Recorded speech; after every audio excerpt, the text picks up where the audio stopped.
નમસ્તે બાળમિત્રો, આજે આપણે ગુજરાતી વિષયની અંદર મૂળાક્ષર ફ ભણવાનો છે.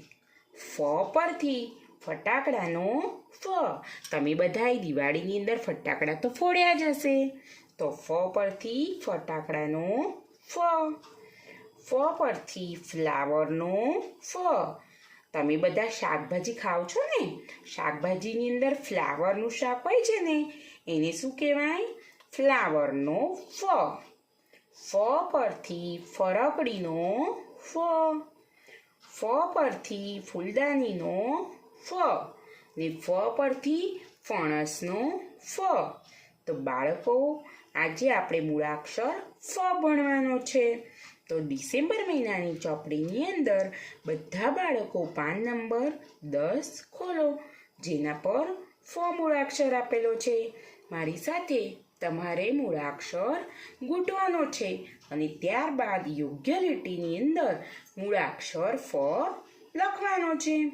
તો બધા બાળકો મારી સાથે સાથે મોટો ટપકાવાળો ફ ગૂંથો.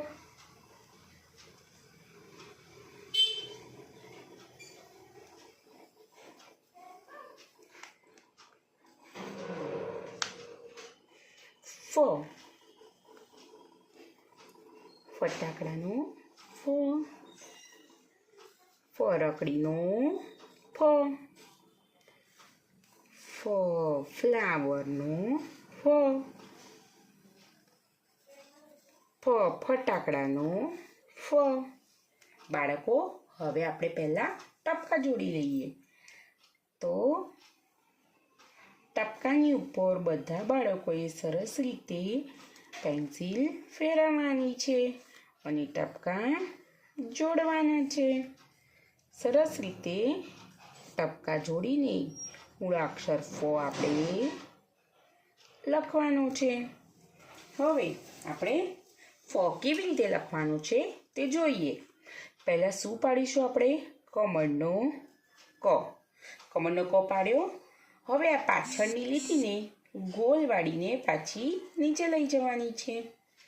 ફરીવાર કમળનો ક.